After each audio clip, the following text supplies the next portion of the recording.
And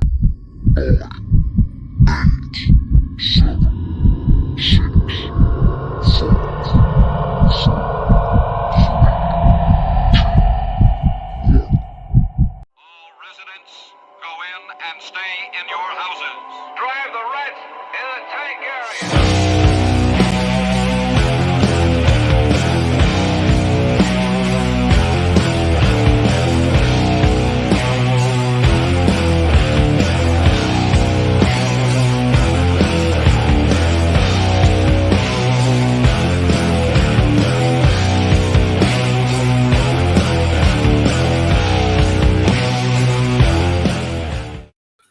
Yeah. What the fuck is up on Snowy Monday? There's no more Blue Monday. It's Snowy Monday. If you're in the Midwest, and it has just been an absolute tragic weekend. But we're here. We've made it. We are here for y'all. And I started seeing some really cool shit. You guys, some of you are actually going to the event when we put the episode up, and that way you're already waiting for it, and that's just awesome to see. So we want to thank you guys for joining us on this Monday, no matter where you are at this point in time in the world, because we are going to get down to talking about some great metal releases that have come out in January through the years. And holy shit. Hello, everybody. Man, just filing in like a motherfucker. I feel like I'm about to teach class again. Yeah. What's up, Cody? What's up, Kyler? But before we get into this absolute Achilles, welcome back, brother. Good to see you. Before we get into this madness, we're going to take a quick commercial break to our brothers at Villain Arts Tattoos. Check it out.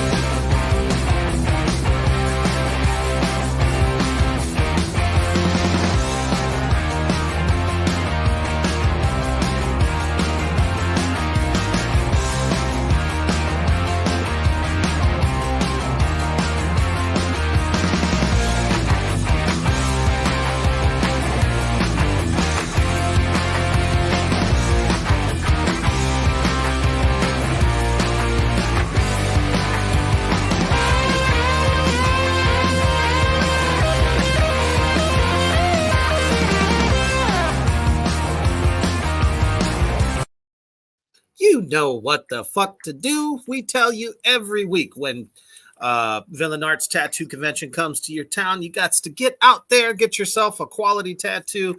And if y'all miss me this weekend in Omaha, I'm going to be coming to Kansas City and Chicago. So 2 more chances. Keep a lookout for that. Just got some new ink myself. I was like, yep, it's time to go for the bicep. So I'm filling in the gaps and starting to, pull all this shit together. But it was a good time. Unfortunately, the highways were closed down on Friday, so I could not get there. But Saturday was awesome. Sunday was awesome. So they come to your town. Come check them out. All right. So we're talking about some great metal releases through the years that came out in January. Some of them, it's like, critics are critics, man. They just suck. Some of these records, in my opinion, Hoofbeast's opinion, are actually pretty good records. But sometimes, people they take the word of a critic and not actually go and listen to the album themselves to make their own opinions. That's just kind of some of the things that I've noticed when going through some of these albums. So, yeah, Kyler, most def, man. If we come out your way, we'll be there one of these days. I'm telling you. Sorry you aren't able to drink. I'll have to drink more for you. So, all right. Well, no, I don't feel so sorry for Kyler because there is a certain band that his girlfriend's going to take him to see Let's Oh, see. I no. think the initials for that band are S and T. And I think Kyler also deserves Danzig's left nipple as well. Oh my goodness! It's a full on assault for poor Kyler tonight. That's just, I mean, is this a party foul? No drinking. Whoop! There it is. Now, Oh man, Kyler deserves this. He's probably the guy who's been at these shows, at our episodes, probably more than anyone else. So we got to give him our love. That's our love.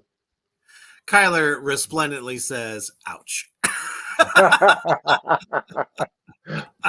Oh, and Babylon, of course, says, "How about the third nipple?" Oh If yeah. he's got one, I definitely don't want to see it. Holy crap balls. So always on this type of episode, we also invite you, the awesome crowd of the Morgrot universe, to let us know some of your favorites that you've bought throughout the years in the month of January. So Hoofbeast, why don't you kick us off, man? Well, He's like, well, oh no.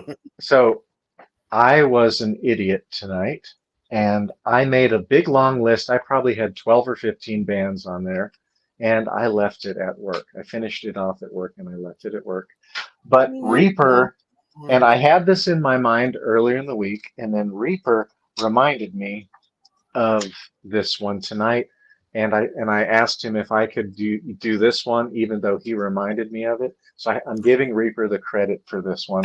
But this is probably in my top 5 most listened to albums of my entire life. And this one came out, I think it was on something like the 26th or the 29th of 2009, right. I think it was. Yep. And I'm talking about Cattle Decapitation, The Harvest Floor. And this is my autographed vinyl copy. That's what that was. And it has Josh Elmore, Travis Ryan, and Dave McGraw all signed it. And they just did this last May when I saw them. Oh, I bought my marker and they signed it. So this fucking album, this is my favorite Cattle Decap album. My second one is Terrasite that just came out this year. I love that album too. Then it's probably Karma, Bloody Karma would be my number 3. But this is the one where they really went for the kind of proggy, dissonant, kind of weird stuff, really brought out the black metal parts, and then the kind of dissonant kind of time changes throughout the album. This album is fucking amazing to me. It made my top 30 albums of all time. Cattle Decapitation, The Harvest Floor, end of January 2009. Go get it. Just that cover alone, man, it's got the eeriness of feeling of going out to slaughter. And they've used the same artist for every album. I can see why. I mean, the guy is just, his artistry just is pure terror, pure horror. And it's so lifelike. Like you can almost see yourself being in there, Yeah. I'm forgetting which album. It's across the room from me, but it was the one right before Humanure. And it's the one where they have like somebody's liver on a plate. It's like a guy who's got part of his abdomen open and he's offering you his organ on the plate. Not the organ, but it's like a liver.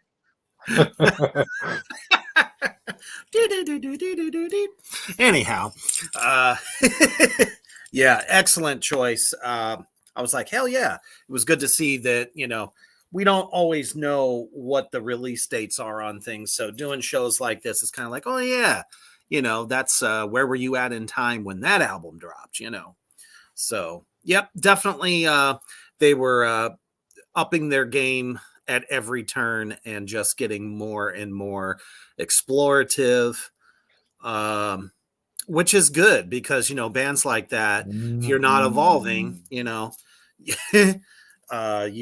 kind of fall into the realm of bands that stagnate And That's a great point you bring up, because there are so many bands like if you and I are going to review a band's new album, I don't want it to be like just some normal death metal that isn't innovative. It sounds like somebody typical. I want to know who's trying something new, or I want to know who already has a great discography and they're coming out with yet another amazing album. They deserve that, not some band that's just basically a copy of some older band. Like black metal right now, it's hard for me to listen to new black metal because they all sound so similar. I have to listen to the it's hit and dissonant. miss. I have to listen to the weird stuff. Fantafaxath, Mithridatum, A Causal Intrusion has a lot of black metal in them. I want something different. I want to hear who's trying something different. Bluthaus Nord, like their album last year, was outstanding. Very experimental. Not Yep, their first that was one time. of my top 10 for the year. Yeah, they're almost always experimental. And that new one that came out last year was super experimental.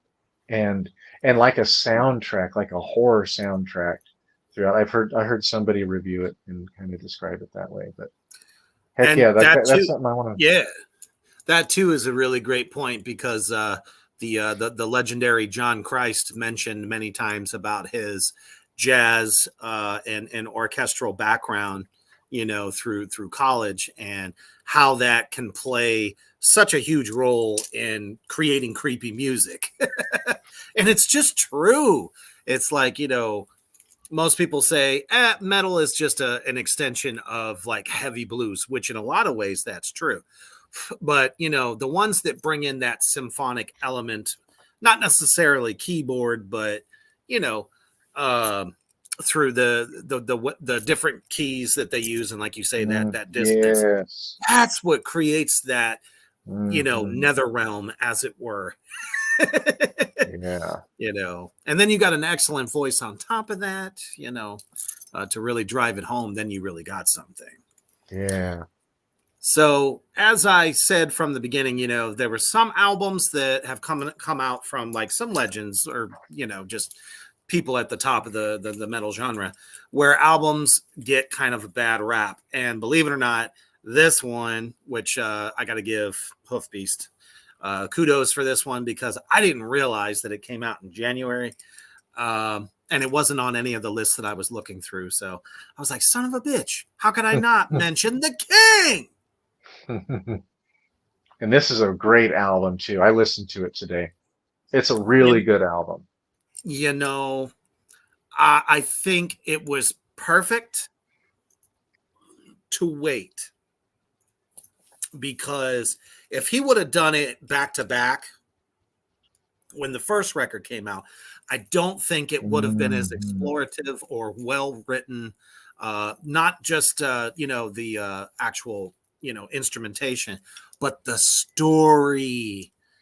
And that's one thing that I felt that Conspiracy kind of didn't have, because Mm. he did it right after them. It's like, oh, everybody loved them so much. Well, shit, I might as well, I don't know if he already had an idea beforehand that he would do a second one, but it was like, okay, he waited about, I want to say 14 about, years. 14 yeah, or pretty long time to 14 or make. 15 years. Absolutely. And I think it was just the right amount of time to create Abigail 2, and critics tore it apart.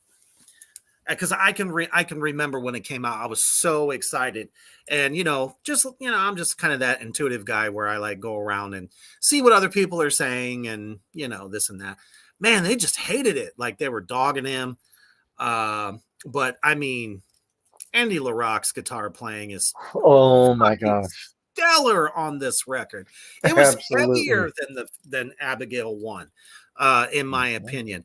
And King sounded great. I mean, it was pre-heart attack, but his voice was still just as strong as it was throughout the 90s.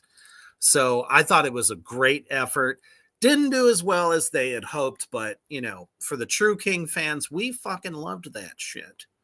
you know The fact Oh. that, you know, Abigail is just this being that can't be killed is awesome. And to like come back and get her revenge in more modern times. So that's kind of fun. Yeah, I'm glad you brought up Andy LaRocque's guitar playing because the solos on there, like when I was listening to the first song and when it hits his guitar solo, it is the most beautiful melodic. It is like the best Swiss chocolate you could find, the most Right. smooth. And that's his guitar solos on that album. They are beautiful, classic kind of 80s guitar soloing and just perfect and so melodic, really well rounded every note that he hit and extremely melodic. Definitely. And the drumming is very stellar as well. You know, and perfect for what they were doing. The double kick was there. There were some tasty fills. I mean, yeah, it wasn't Mickey D, but you could still kind of you still get those flavors. And it's better recorded as well. You know, not saying that the original Abigail record wasn't recorded well, but having a more modern sound, a little bit more dynamic, especially with the eeriness of all the, you know, extras that King likes to throw in there. Definitely a perfect nightmare. I wonder if people criticized it so heavily because they loved Abigail so much.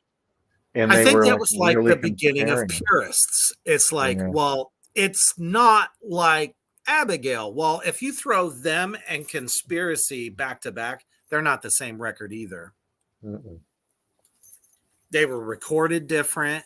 There was I mean, Sleepless Nights was so fucking pretty. There was no pretty song on them. And that was also the biggest hit that came off that record. Although as a whole, Conspiracy was a great record, but just didn't have them. I honestly think that King and the guys in the band must have listened to the Abigail record and said, okay, this is what I like. This is what I think we can capitalize on and, you know, throw some new blood at it at the same time. Because to me, it's holds up as one of his masterpieces. Yeah.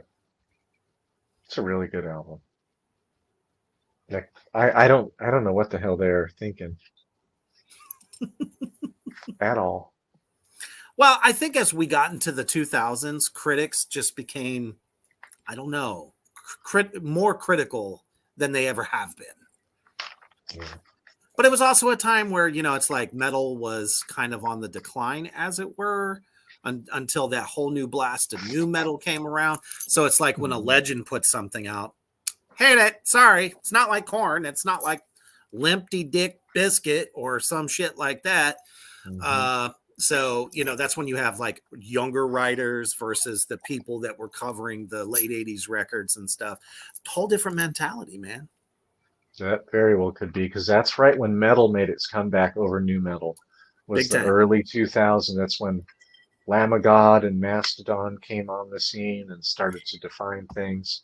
Morbid Angel was still putting stuff out. I mean, people don't like the Heretic album, but I think that was 2002. I love that album.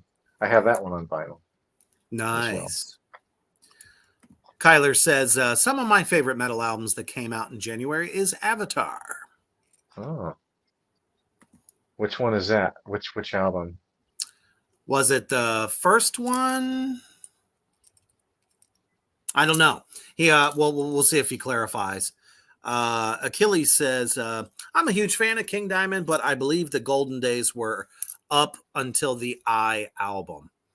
Honestly, I felt that the Eye was just an amazing record, as well as the Spider's Lullaby. Even though it wasn't a full concept record, it was heavy as balls. But yeah, I get it. Everyone kind of feels that way about King's earlier, you know, first five, I'd say probably about first five records. But I don't know. Voodoo was really good. Yeah. I liked it. The Tale of the Dolls, The Puppet Master, I thought that was a very good record. There was a couple, though, that were definitely a bit lackluster, but you know. Let's see. He says Avatar Country and Black Waltz. Hmm. I'll have to go and revisit those. I don't know. I was a little turned off by the vocalist. I kind of get like he's doing this like kind of like circus shtick, which is fine, but I don't know. Sometimes I even think he like tries to be like a real life, the Joker, from the Batman comics, but I don't know. Musically, not a bad band. I should probably give it a listen. Yeah, they came through here and they played about an hour and a half away from where I live. And a bunch of the guys in the the band that I'm in here, they wanted to go see that, but just not my cup of tea. I didn't want to make that trip. Hey, there's nothing wrong with being brutally honest, man. Yeah. So if it doesn't strike you, why go? So the next two I'm going to bring up were both released on the same day. Holy crap! One is an album that Reaper probably likes fine, and the other one is an album that I've heard Reaper already say that he doesn't care for that much. Uh-oh. So now that I have Reaper's attention, I'm going to give you the first one. This is the one I think Reaper likes pretty fine. And it is called Defenders of the Faith by Judas fucking Priest. It came most out definitely on January 4th, 1983. And I'm wearing my Judas Priest concert t-shirt in honor of them. But I, of course, have my little friend here. His best in satana wear, yes. And I have Jesus looking his very best as well tonight. Yep, He's upside down and rotting. Yeah. Just the way we like it. But this is a classic album. I think most metalheads will put this in the top 3 of their discography, at least in the top 5. Some Heads Are Gonna Roll is one of the biggest ones on here. The Sentinel. Oh, definitely. Yeah, Some Heads Are Gonna Roll is one of my favorite ones. Defenders of the Faith is good, but every song on here is really solid. I really liked the artwork that they were doing. It kind of reminded me way back when of the Shogun Warriors. When I was in the 70s, on Saturday morning, if I got up early enough, I would get to see the commercial for the Shogun Warrior dolls. And these dolls were like 20 inches tall. And I wanted one of those so bad, and my parents never got it for me. Jawbreaker was really good too, though. Oh, yeah. I dig that one. Eat Me Alive. But wonder what that anyways. was Well, if Rob Halford wrote it, I can only wonder what it was about. All right. What's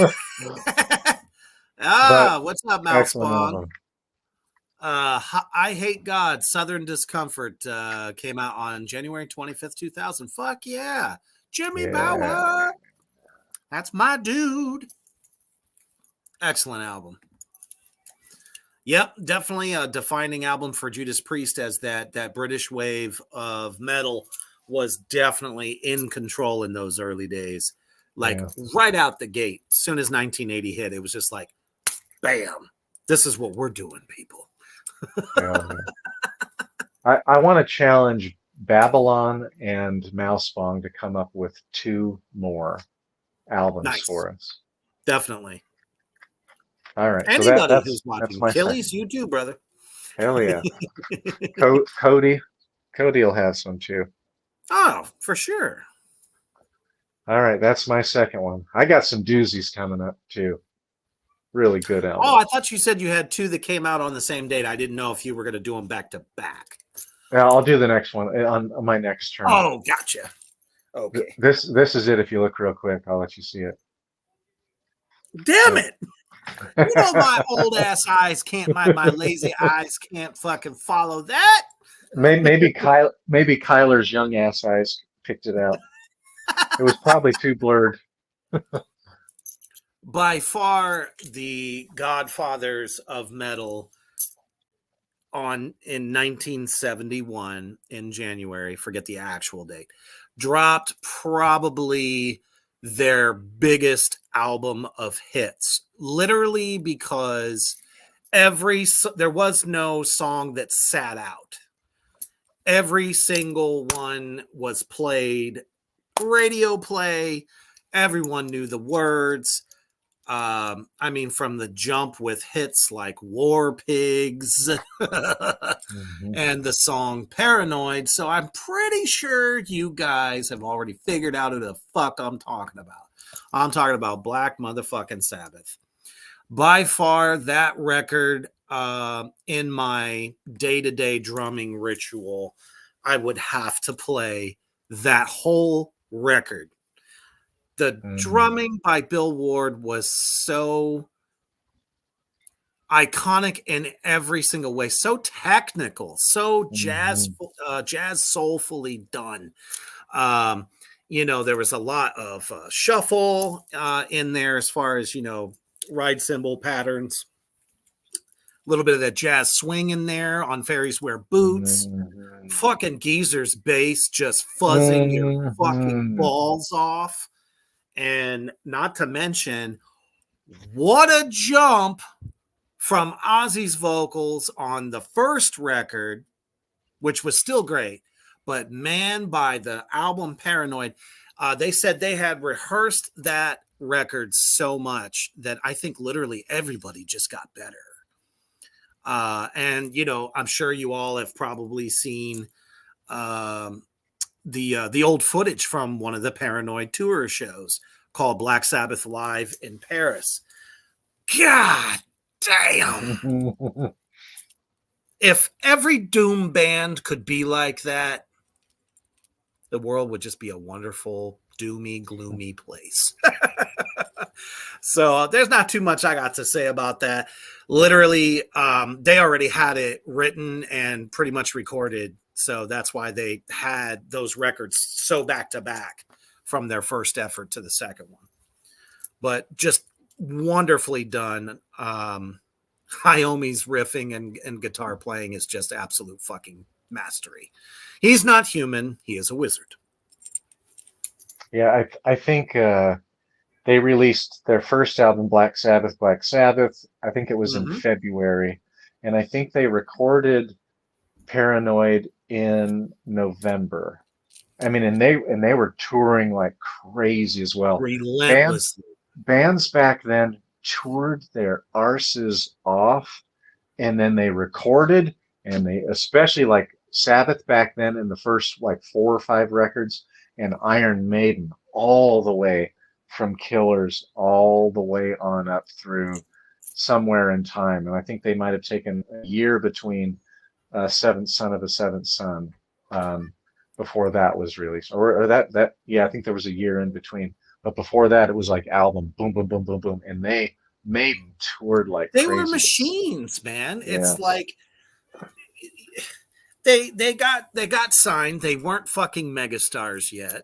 So literally they're like, "Oh, we're getting paid to just play." So they're like, "Shit, let's get in the studio. Let's write new material."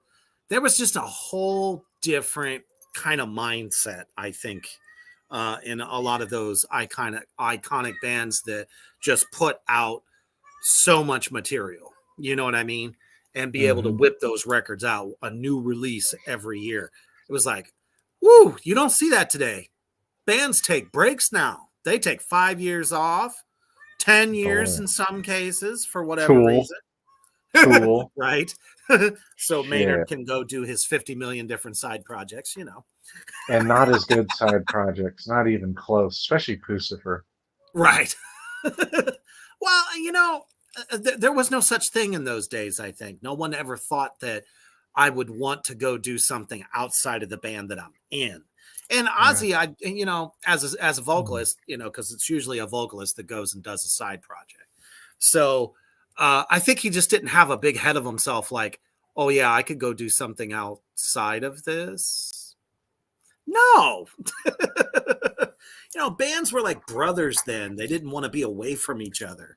They would never dream of playing with anybody else. So, I mean, it showed that record. Holy crap balls. Yep. Excellent choice. Can't miss that choice. I think it came out really early. It was like January 1st or January 2nd is the day. Yeah, it was that really came out. early in the month.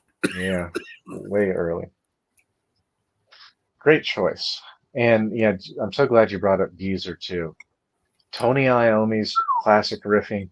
Geezer Butler back then, nobody made fills and especially didn't just play along like Geezer did. Geezer added, he was his own instrument that stood by himself and was with Bill Ward quite a bit.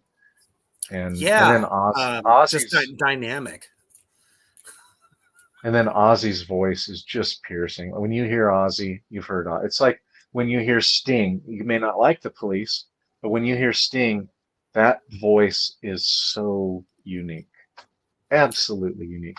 You may I not don't know like how Geddy. many people couldn't get down with the Police. The Police was a great Yeah. band. Just a great Hell yeah, rock. they were. You know, Hell yeah, Sting they on were. his own, I could just take it or leave it. But Stuart Copeland is in my top 5 favorite drummers. I love the simplicity of what he does, how hard he nailed that little snare of his, and he just hit hard. It's so and interesting. one of just the to only listen to rock drummers to play in traditional grip. him. Yep. One hell of when he played with Trey Anastasio and Les Claypool for a band called Oysterhead for an album. That album's really good, by the way. Absolutely.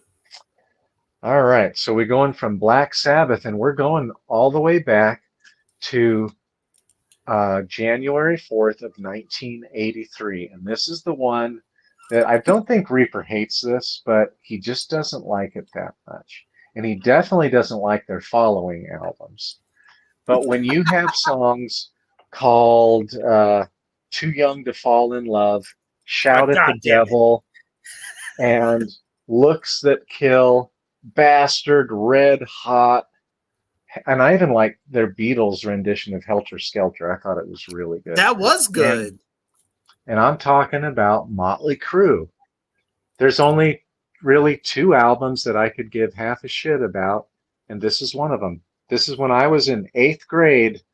This was scary to me, especially in the beginning, the stuff. And remember, I had a Bible thumping neighbor who drove me to school, and I didn't know how to Satan explain to her back then, and she was definitely going through some satanic panic. And this was one of her favorite bands to talk about and scare me with. So of course I had to listen to this, and I had to get this. Nothing scary about them, though, in my opinion. They all looked like painted up dead whores to me. It's not that I hate that record. There's some tracks on there that I just couldn't give 2 shits about. Shout at the Devil was, I liked Mick's riffing on that song. I cannot stand Vince Neil's voice, even when he could fucking sing. So that was kind of the trouble for me with that.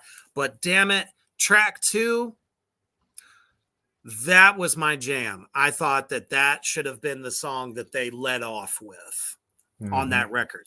So maybe, we've talked about it many times. Some albums have their track listing so fucked up that they don't have a good flow going through the whole record. And if I remember correctly, because I had it on cassette, Helter Skelter came at the end of side A. Yes. And yes. I thought that was a great way to go out. Mm-hmm. For that side. That was a strong song, but there was just some in there that I'm just like, all right. It's kind of like party metal, but they're trying to look tougher. But, there was only one really good party band to me, and that was the original Twisted Sister. That means first record. And Van Halen with David Lee Roth. So, and I didn't dig the fact that they had the chick makeup. I didn't look at them and go, ooh, that's the type of man I want to be. Well, I just didn't care for the glam look. I just it was didn't.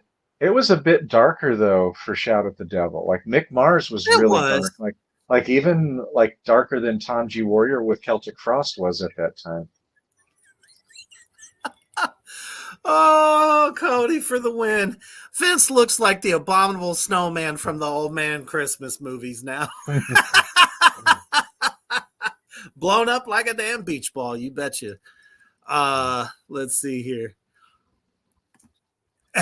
Right, Kyler. Kyler says modern Motley Crue is scary if you think about it. I mean, yeah, they really are. To answer Babylon's question there, yes, we're doing albums from January's. So that's January's throughout all of metal history. And Mouseprong brings up another really good one, Bolt Thrower, Cenotaph, 1991. Another good choice. Digging it, guys. There were 3 Bolt Thrower albums that came out in January. So Bolt Thrower likes January quite a bit. Don't know why. Apparently. But this Motley Crue album, Shout at the Devil, is one that I loved growing up, and it was really heavy for back then. For back then, sure. I loved the sound of Tommy's drums on that record also.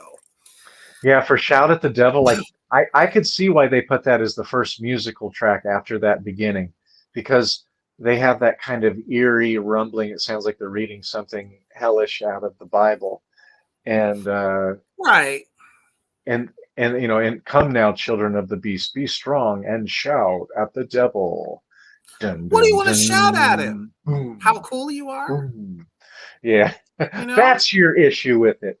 I never understood that. I thought maybe it was a piece of Christian propaganda. I didn't know. And then I saw the video, and they have the pentagram shoot out of Tommy's double kicks. And I'm just like, well, are you cool with Satan, or are you just, trying to say, I do think, be okay? I think it was all, I think it was all kind of like shock. I think it was shock rock. It was because Slayer 1980, kids were already riding with the devil at that point. So Motley Crue was like, oh, the kids love this shit. Let's do it. Yeah, I would say their outfits were like a mix between Judas Priest and Venom. Very much so. For that album. And then they went lavender and pink for the next album. Smoking in the boys' room. Pussies. I hated that. That was one of my biggest disappointments for albums. Like we could do a show one time for our biggest disappointments. And that was you just came up with the formula for next Monday. Yeah. Biggest disappointing records. I love it. Yes. So in retrospect, yes, I can't stand them. But I mean, there are some decent songs on there. All right. So my number 3 comes from the other side of Metallica. And in this case, it happens to be the great Dave Mustaine of Megadeth. They happen to put out a little fucking record called So Far, So Good, So What in 1980. And I like that album. And it serves as one of their staple in their arsenal of albums. Great fucking songs, very hard hitting. I'm trying to remember who the rhythm guitarist was for that record. Chris Poland, I think. Okay. Who I thought was great, man. Kept up with Dave's riffs. There was really no reason. Honestly, I'm just going to, I always break it down to being 100. I think the reason that there were so many rhythm guitarist soloists that were coming in and out of that band is because Dave is just an asshole. Yep. Because I'm telling you, I bet you Marty Friedman would still be there to this day. There's still the guy that's with Dave now. He just got rid of him. because Yeah. he kept saying that, you know, Marty should come back to the band. Must be a sore spot there for old Dave, but you know, it's like that. The riffing on that album, the solos, they're fantastic. The drumming is great. And you know, to be a metal kid, you know, 1988, I was about 8th grade there. So, you know, I mean, it was just a great album to rock out to, you know, riding home on the big yellow banana and you know, got your earphones on because you know we had Walkmans. Mhm. And that was definitely part of my repertoire. I still love that record. So, love them or hate them, early Megadeth had some excellent fucking records, and that's definitely one of them. Yeah.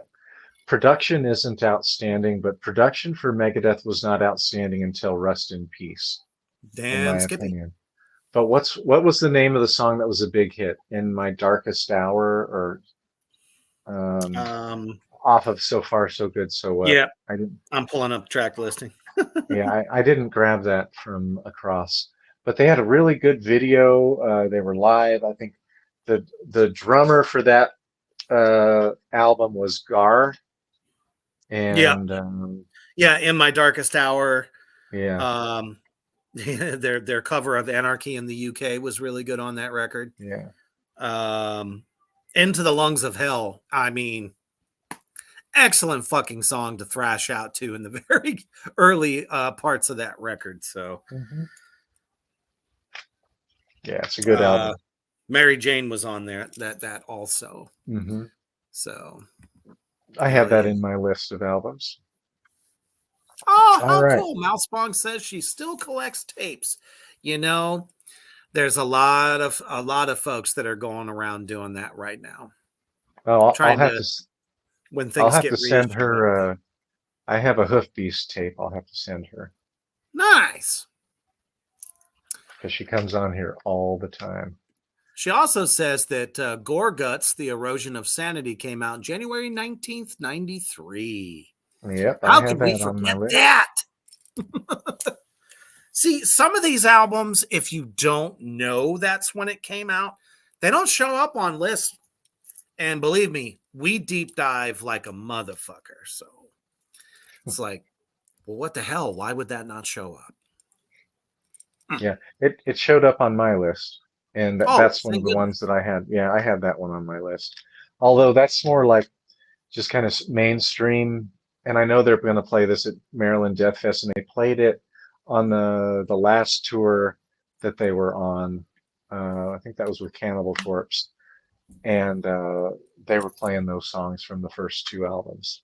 But I like the weird dissonant crap that they do, and I sure hope they have an album out this year. I'm so There's ready another for it. band that is constantly evolving. Yeah, always. And I'm ready for Miles to do another classical arrangement like he did on Colored Sands. It's a great classical piece of music to me. Mm-hmm. Really good. Mousebong says, to be honest, I think Beast was talking about Gore Guts on one of the last episodes. So I ended Yeah. up getting on a Gore Guts kick lately. So yeah, of course you knew that album came out then.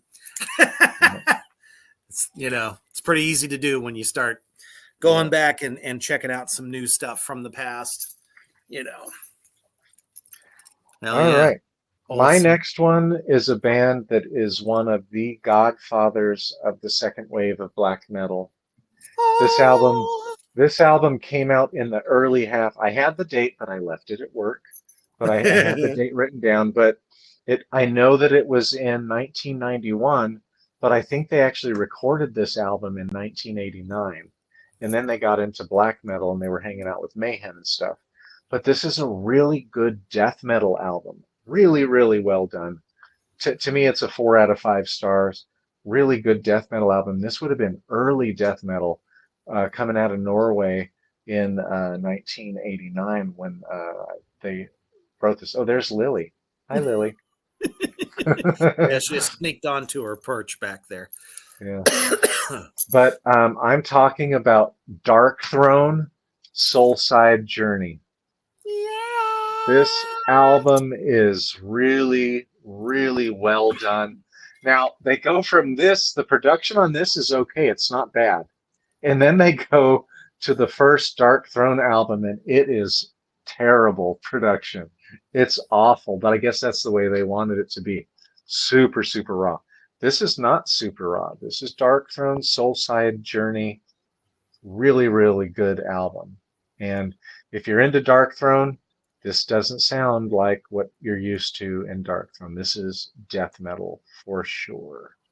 But a really good album, to me, a remarkable album. It comes up in whenever people talk about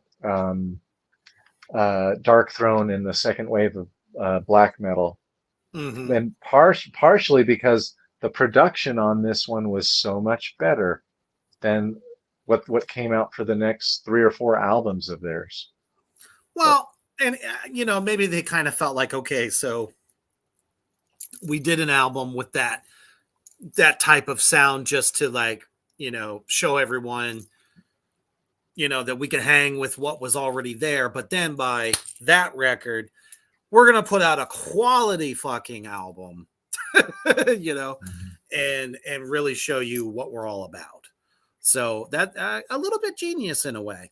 Dark Throne is another one of those bands that just keeps getting better and better all the Yeah, time. I it will seems always like like. since Arctic Thunder came out, I think was around 2015, they've had a much heavier doom influence on their albums.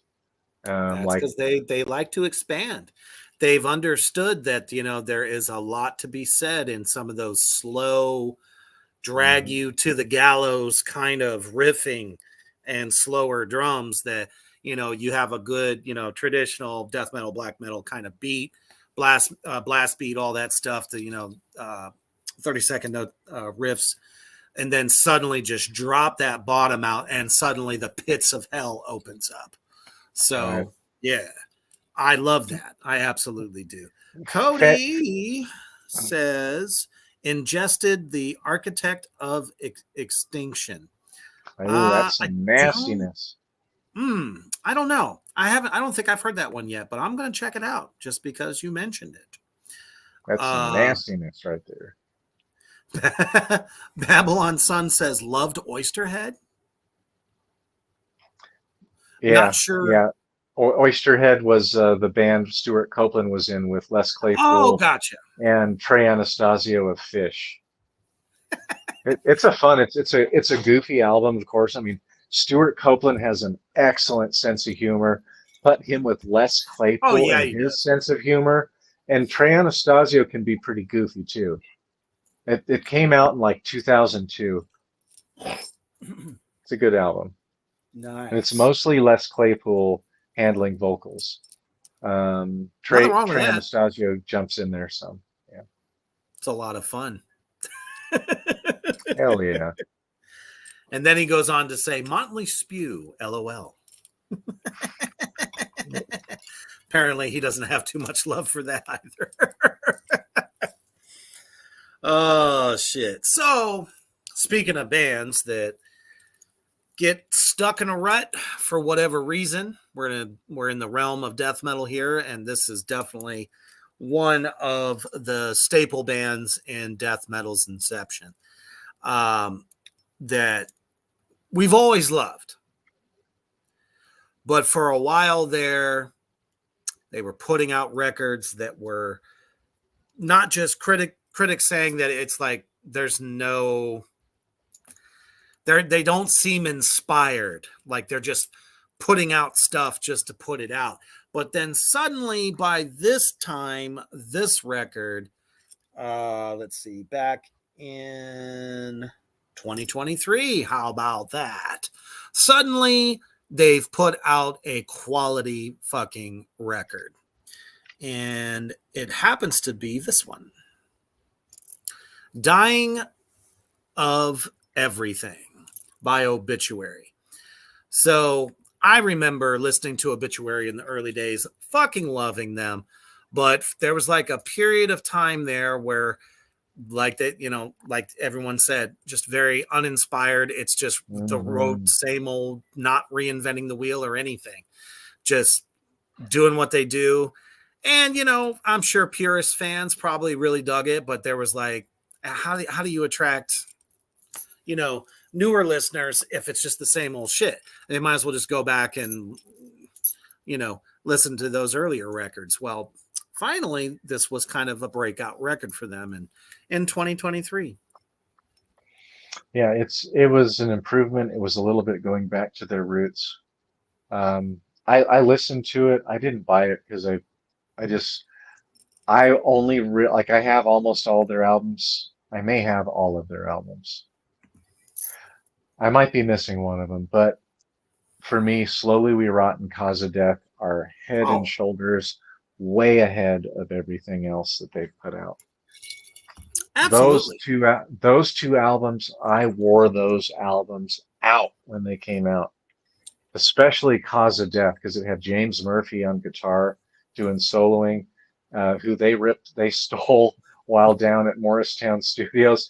Chuck Schuldiner didn't get along with James Murphy when they were recording Spiritual Healing for Death. No. And he was gone. So yeah, Slowly Rerot, definitely. I still jam to that entire record to this day. But yeah, definitely. I mean, obviously, The Dying of Everything is not their best effort, but it was good to see that they finally made a step in the right direction. As a matter of fact, Cody says they were on a lot of end of year lists too. Oh yeah, definitely. That Obituary album is amazing. I've listened to it all the way through a few times. Awesome. Hell yeah. Definitely better than its previous efforts. And then Mousebong says an underrated album was Eson After, back in January of 2010. That is an I'm gonna have to check that out. Excellent. It's really good. Oh yes, Mousebong, that is an A+ for you. You get the gold star tonight. That album is so damn good. And Eson has a new one coming out this year. I think it's in maybe February or early mid-March, and I'm buying that thing. That dude is a flippin' artist. Absolutely. Good stuff. Gotta check it out. Everybody's bringing out, like, I love when the audience participates like this. It's really good. It enriches the show big time. Absolutely. Here's another one. Crocus Rock the Block 2003. Absolutely, Babylon. I'd have to listen to that. I never heard that one. I liked Crocus like in the early 80s, like 82, I was going to 83. say, they're one of those bands that, like, they just kept reinventing themselves. Yeah, that song, Screaming in the Night. Oh, that song is so damn good. And a pretty funny video, too. All right. Well, let's talk about another one that came out a year ago. Ah, excellent. If you like some fast thrash, and it's a one-man band, I think he was my number 8 out of my favorite albums of the year, either number 8 or number 9. Out of Scotland, we have Hellripper. Oh, yeah. Warlocks Grim and Withered Hags.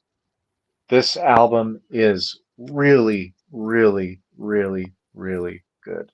I've talked about it at least 3 times on different episodes now.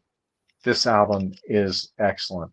Nothing absolutely brand new. If you haven't listened to this or heard me talk about it before, it is kind of like taking Metallica's Kill 'Em All and adding nastier vocals to it and speeding it up quite a bit. It really has a lot of the first wave of black metal kind of style, old Bathory, old Venom, old Hellhammer, and but just faster, more aggressive, super technical. And it really has to me, it reminds me a lot of Kill 'Em All from Metallica. Really good kind of rock and roll, Motorhead kind of inspired as well. Like pedal to the metal and get going, but really well done. Hellripper, what is it? Withered Hags. I just said Warlocks Grim and Withered Hags. Absolutely. Definitely one that I'm going to have to listen to because I don't think I've heard it before. But definitely on my radar. All right, I have come to my number 5. So I couldn't very well not mention these guys, the great German thrash metal band Creator, who put out a killer fucking record. Almost, it's kind of a concept record, actually. Back in 2005. You know, when we think of the great thrash bands, how did Creator not really be that well noticed amongst the likes of Slayer and Anthrax, and, you know, some of the other quote unquote, you know, big four or whatever? Fucking Creator to me was always heavier, just great fucking guitar work. Oh, absolutely, Mouse Bong. I could not agree more. She goes, Creator fucking rules. Yes, they do. And they just don't stop. They don't go away. This particular album, Enemy of God, which I believe I got the thingy for it.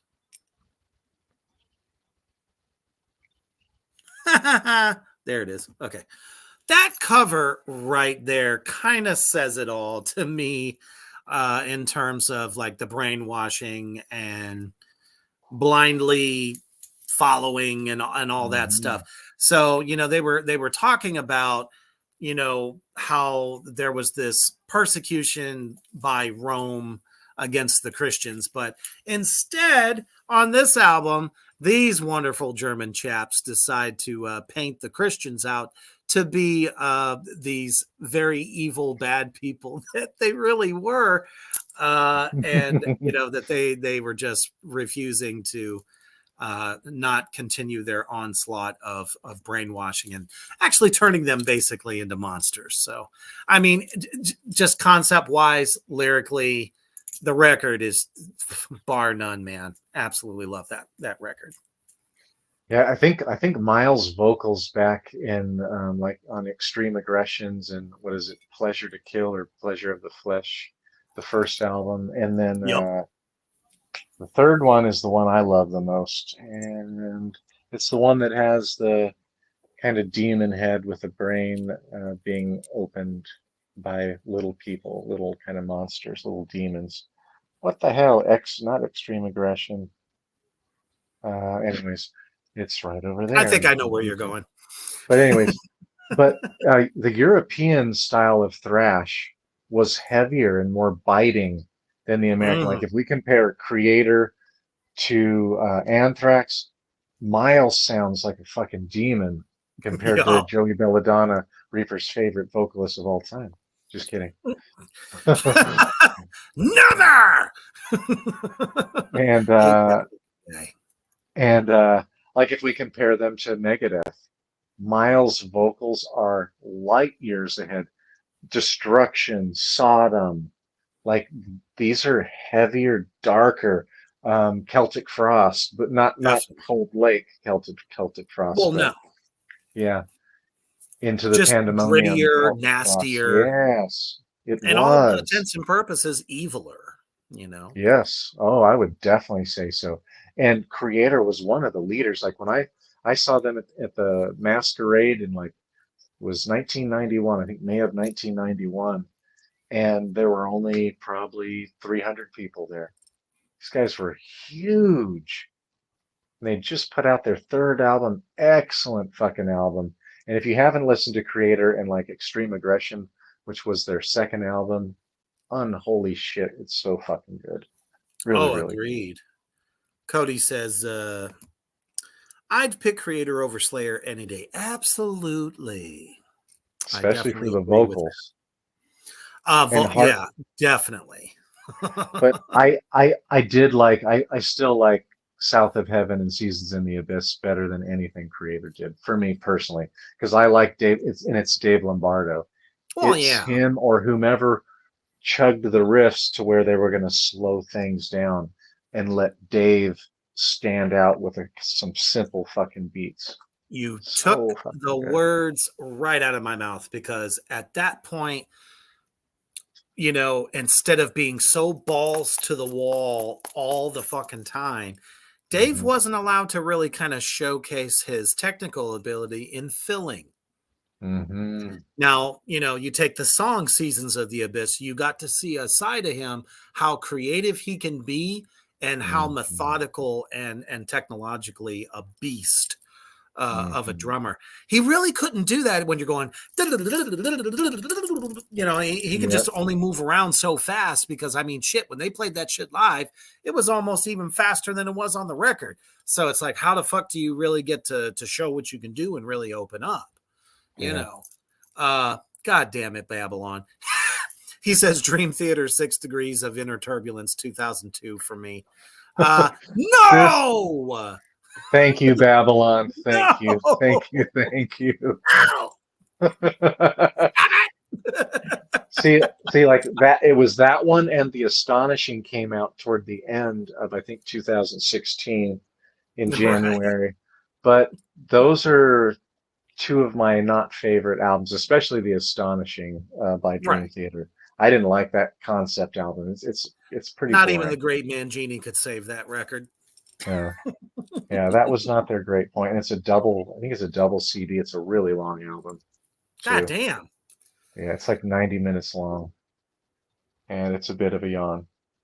Ay, ay, It's ay. it's a bit like Metropolis 2, but not as technical as Metropolis 2, but it's as forgettable as Metropolis 2, in my Yeah. opinion. Dream Theater fans will probably want to skewer me for that, but sorry, I just don't like Metropolis 2. Yeah, because you just happen to run into Dream Theater fans all the time, don't you? I don't. Not really. Never in life have I ever, unless I was standing in like Guitar Center. When I you was in know, a progressive metal band in Arizona, my lead guitarist, he loved Dream Theater, and I really 'cause he's a do like guitar Dream. player. I like Dream Theater a lot too, but there are some albums I don't care for. But the Mangini era are my favorite. And Babylon says, Hoof, please DM some weird metal so I can get out of my listening rut. Oh, hell yes. I want you to listen to Nightmare tonight. I think you'll like it a lot. Nightmare.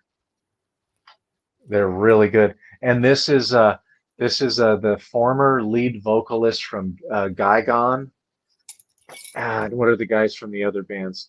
It's really well known, accomplished death metal musicians, but this is also dissonant. It's some weird shit. Like this is more of the kind of cutting edge, avant garde, not super super weird, but death metal Just the right vocals. kind of weird. But yeah, it's really good. It's innovative. I think you'll like it. Nightmare. Either that or Nothingness. Check that one out too. That's really good. They both had really good albums last year. Thank you, Mousebong. I try not to run into a bunch of Dream Theater fans if I can help it. Yes! Circle gets a square. Hell yeah. But, I can't deny the technical ability, the progginess of that band, but a Rush they will never be. No, no, not at all. And I Or love Rush. or Iron Maiden, because there are moments where, the power metal vocals, you Hmm. know, Bruce Dickinson will never be. Now, that is one album I am actually really looking forward to this year, is the new Bruce Dickinson solo record.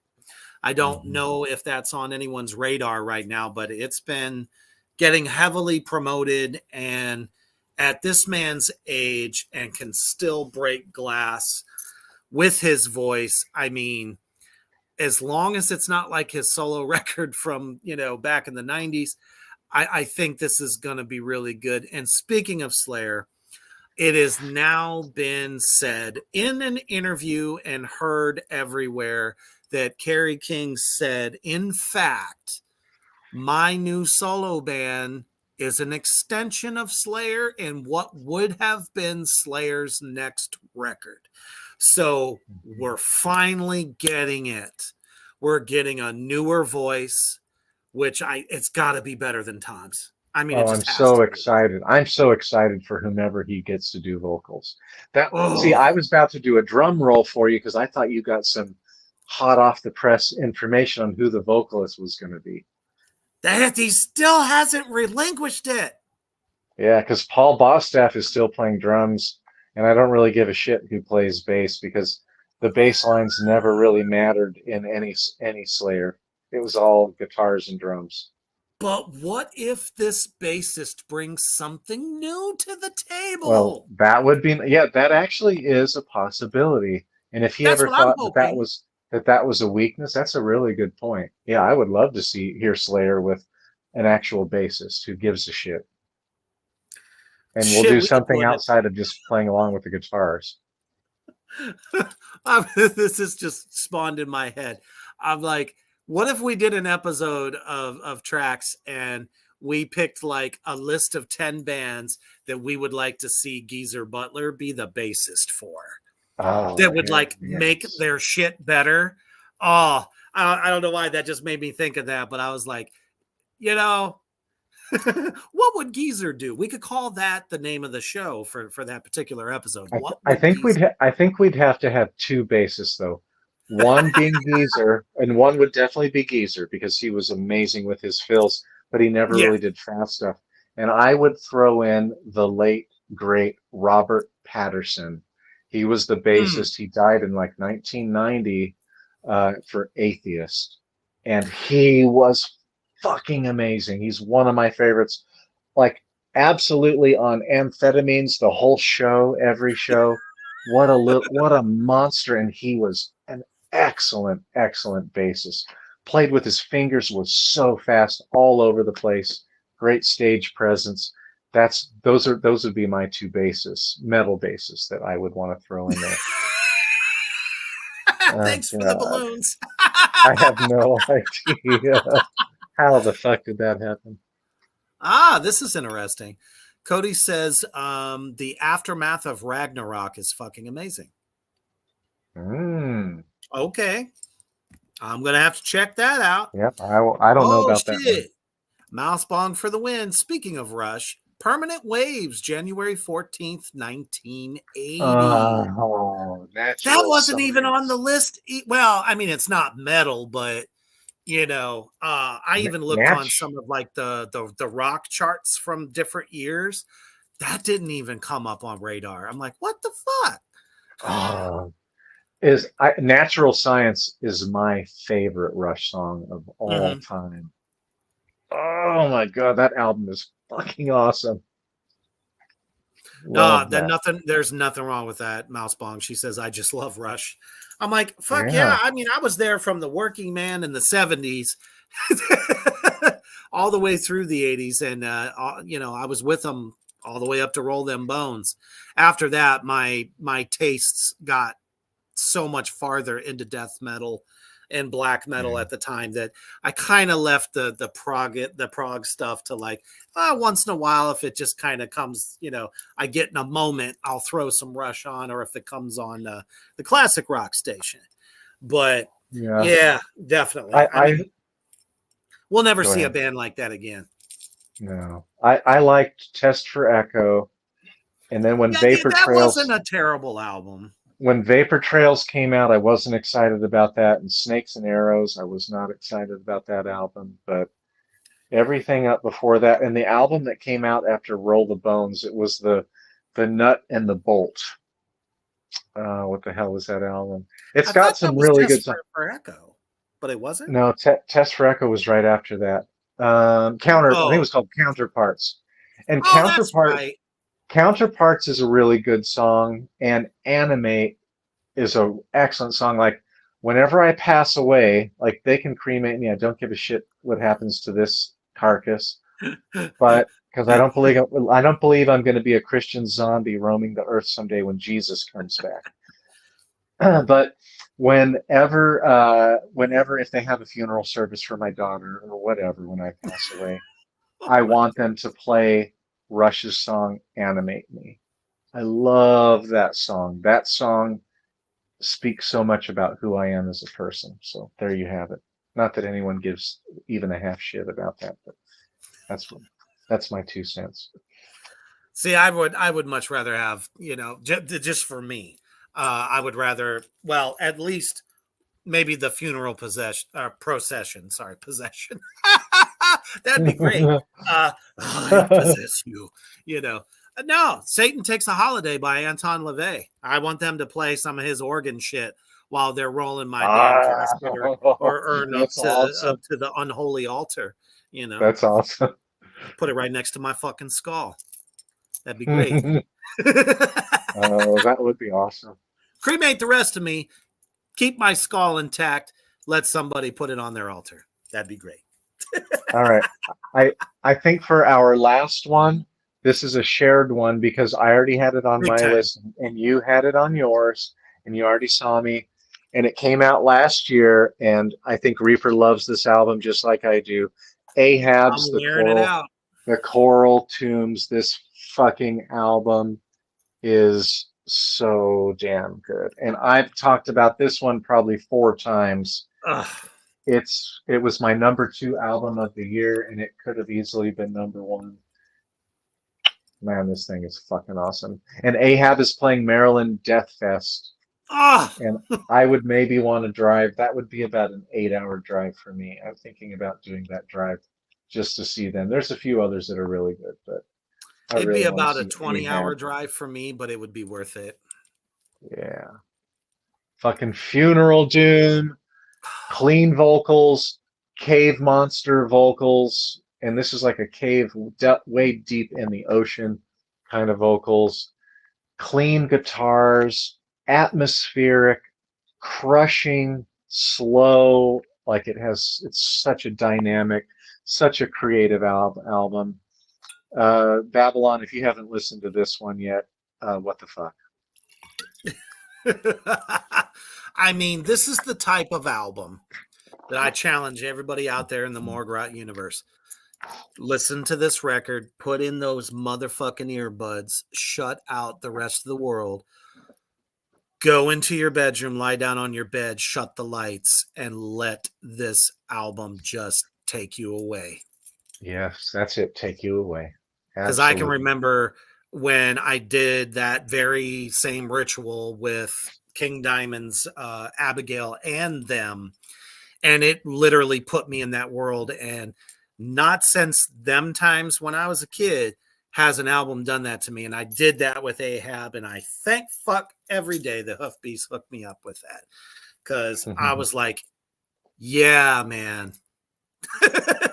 This literally put me into what they're talking about.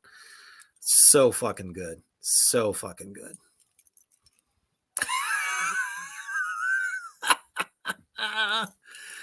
Miles Bong says, smoke my bones when I'm gone. Taking in that essence of spirit. Yes, definitely.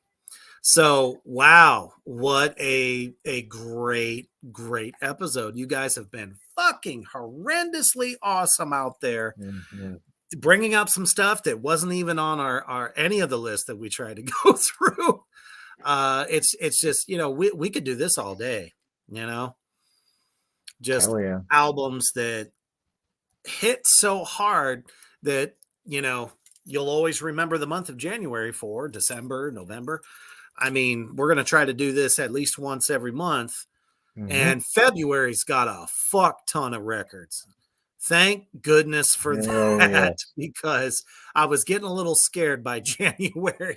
But thanks to some of y'all out there, there was definitely some other diamonds in the rough as well. And, even if it's underground stuff, it doesn't necessarily have to be, big names or anything. Bring it to our attention. I definitely like some of the more independent stuff that has come out in recent years also. Yeah, But drop a comment. Drop a comment down there. Tell us what we left out, because we left out a bunch. Ironbound by Overkill is another one. I think that came out 2010 or 2011. I had it on my list, but that's another good one. Abso-fucking-lutely. So, Mouse Bong says, I'm about to go crank that Ahab record. Please do. So good. Please do. Write me It's later gonna be an tonight, Mouse Bong. experience. Yeah, write me later tonight and let me know how that went, because I love this album. But So do good. it like I would do it like Reaper told you. Like if now I do enjoy and partake of the devil's lettuce at night, and that's one of my favorite things to do is put on an album in the dark. Either that or I blast it downstairs in my man cave in the basement where I am right now. And no, I don't bother anybody, but when you are under the influence of the devil's lettuce, it really brings out and it helps me separate what each musician is doing. And what a great album for that. Or a nice stiff bourbon. I mean, that works too for some people. Ugh. I'd Does have to for have me. I'd have to have several lovely bourbons.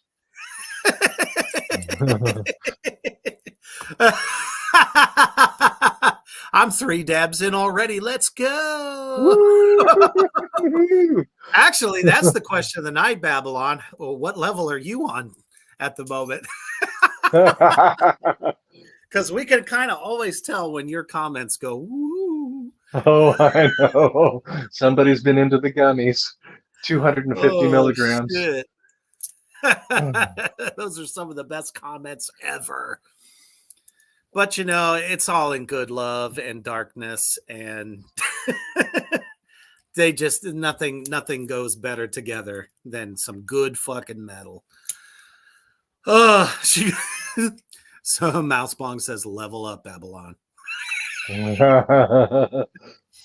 I like to call them power ups myself because, you know, bourbon chills me out, but it can also give me like really good energy, like positive energy. And I'm like, okay, I'm going to clean now. Because I'm just not the type to get drunk or nothing. So, you're not the type to enjoy cleaning. So why not take a friend named Jim Beam along with you when you're going to go do something you don't like? Because it just makes it go more smoothly. Believe it or not. I mean, unless you're sloppy and can't feel your legs, I mean, then you're fucked because, you end up breaking things instead of cleaning it. I don't know. I'm one of those anomalies. Although I think everybody has that friend or somebody that they know that alcohol can either make them super up or make them super just,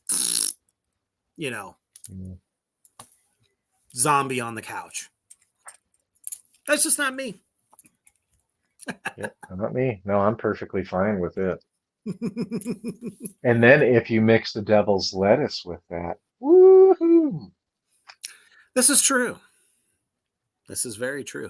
It's a little bit bad for me to do that, but hats off to anyone else. Well, you gotta work your way up slowly, and then once you get your legs under you, woohoo! Yes. Not only do you get great metal advice on this show, but you also get partying guidance as well. We cover it all. That's awesome. Thank you all so much for picking us on your Monday night to get you ready for the Tuesday commute. Or if some of you are lucky and you don't have to go to work tomorrow, well, fucking A. As a matter of fact, my kidsies don't have to go to school again for the, 5th day in the row. So I'm sure they're ecstatic about that. So take it sleazy, Mouse Pawn says. Most deaf. And I also just wanted to take a moment to thank you all for tuning in. Even if you weren't there live when the great John Christ of the Fab Four of Danzig last week, it was definitely, we laughed, we cried, we had an amazing time, the stories, the knowledge, and the fact that he sat there and played those songs that we all love and near and dear to our hearts right there on the show. I didn't even ask him to do that. It's like, fuck. I was a kid again, you know? Absolutely. So if you haven't seen it, please go check it out. It's on YouTube, on Facebook, you know, whatever, however you get these broadcasts, it's there for you. Go check that shit out. And we might have some special news for you here in a couple months, but I just don't want to say it yet. I was chatting with him Saturday night a little bit, and I told him I had, oh, hello, Lily. I was chatting with John a little bit Saturday night. I introduced myself, and I told him, I said, I absolutely loved his energy, how forthright he was about everything. I loved how kind he was and how open and how vulnerable he was in that thing. I loved him sharing his guitar work for fucking free. And I told him I had so many questions lined up, but I had to be at work at the time. But I said, you know what? I didn't need any of those questions answered, because just listening to him talk was better than any question I would have asked. But man, I think he'd come on again. I think he actually wants to come on again. He will be. He'll be back Yeah. on in March. Yeah, he wants to come on again, and then we can ask him those questions. Just humble as fuck, and which is just, you know, when you think of the giants of the great era of metal, not realizing, you know, like he said in the interview, like, I didn't know I was creating an actual style of guitar playing. Because, you know, he was always talking about how Glenn would say, don't play that. That's an overdub. He's like, well, the way I play, I'm the dub and the riff all in one. And I'm just like, that's because you're genius.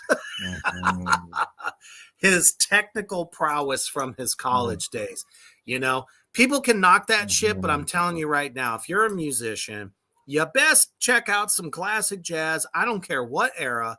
Get some music theory under your belt, some blues, just knowledge of scales, period, and put that shit into chug form. You've got a masterpiece. I was like, damn, all the hairs on my body are standing up that I have left. That was so crazy. But yeah, I really appreciate y'all tuning in for that. We got so much lined up for you on Tracks of the Damned this year, as well as Reapers Underground. And this Saturday, hopefully, it will be, in fact, the return of the goddamn program. I think we've rested long enough for that. So as long as my co-pilot there, Human the Hoof Beast, is ready, I got some doozies for you. Oh, I've got one I've got to send to you. Graves of the Innocent posted it about 4 days ago. It's so good. I wanted to show it to my daughter who loves DJs. She thinks these DJs are just genius, and I'm just like, oh no, God. But anyways, we got to use that one. It's so good. Oh, I'm sure we will.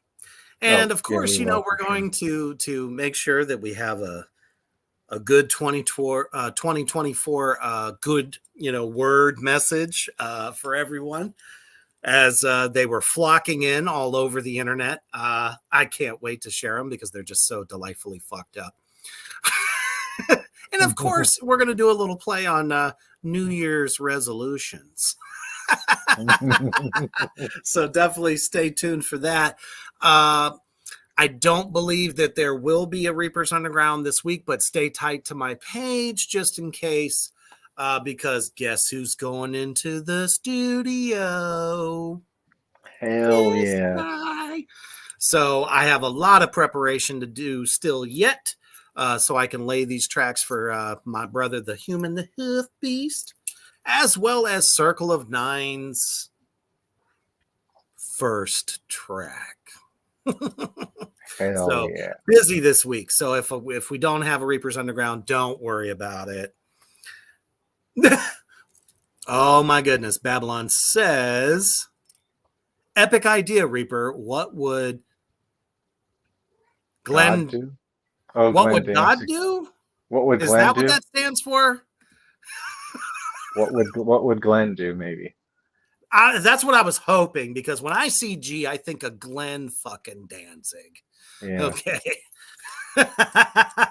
Oh man, let me tell you, I have. Oh, what would Geezer do? Yes. Oh, Okay. hell yeah. So there must be like a delay from YouTube to Facebook. So I think that's why Maybe. we're getting his comments now. Either that, or he's delightfully fucked up. He could be. He very well could be 2 or 3 gummies in, depending on what type of MLK day he had. No, Mouse Bong. He might be behind on the stream, but we think his brain's just catching up because he's in gummy land, and when that happens, all hell breaks loose. Yeah, I'm very much looking forward. The studio, like I said, is like doing a live show. I feel like I am in Reaper's world, and Reaper is a creator. So when I am creating on the drums, it's just me and a pair of headphones, a nice black candle burning, a little bit of dragon's blood incense, and no lights. That's me laying it down. And I'm looking forward Roll those fucking cameras, because I want to see this shit. Oh, for sure. And luckily, I have a really good iPhone that I can just set off in the distance and it'll pick up everything and it'll sound so fucking good. I'll even put some outtakes in there. Shit, I just might do like a whole little like 30-second, little movie thing. Yeah, that'd be Like cool. That'd be really cool. Yeah, that'd be fun.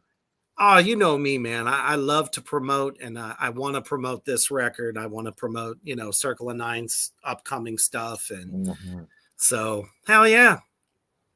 We're going to see it. I might even go live from the studio for a few minutes. So, if anyone's looking, Babylon says, loved Rush and was about 15 feet from Getty on the Time Machine tour. Wow. That's pretty close. I was three rows from the very back of the nosebleed on the Time Machine tour. Oh. And that was perhaps that's probably the show I enjoyed the most. Either that one or I saw them on one of their last shows ever in Vancouver, Canada in 2015 or 2016. It was one of their last shows ever. It's a lot to be said for fucking Neil Peart, man.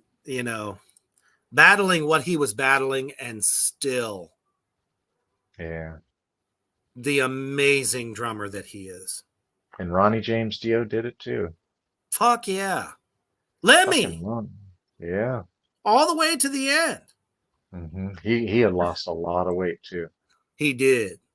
Well, fuck, Ozzy's real frail too, So it's like he says he's going to try to do at least 2 gigs this year. So it'll be real interesting to see. If you guys out there don't catch the Osbournes podcast on YouTube, that's the only place you can get it. Ozzy's been talking a lot about, it's been 5 years, and since his final surgery, he's moving around better. I mean, he's still Ozzy. He still talks the way he does, but when he's behind that microphone, it's all business. So if we're able to get like one more show, even though we can't be there, we'll be glued to watch it if it's, streamed somewhere. So, this is what we do, people. It's our life. It's in our blood. If we're not entertaining you, on stage, we don't feel human. It's what we were meant to do. So, all right, stay tuned, stay peeled. And, as you're getting ready to face the next day, maybe you got to go to work. Maybe you don't. Hopefully the weather is much better where you are, because it sucks where I'm at. But the most important thing is you're starting to rock out that Ahab record or any of the tunes that we mentioned tonight. because that will help you stay heavy. All residents, go in and stay in your houses. Drive the rats in the tank area.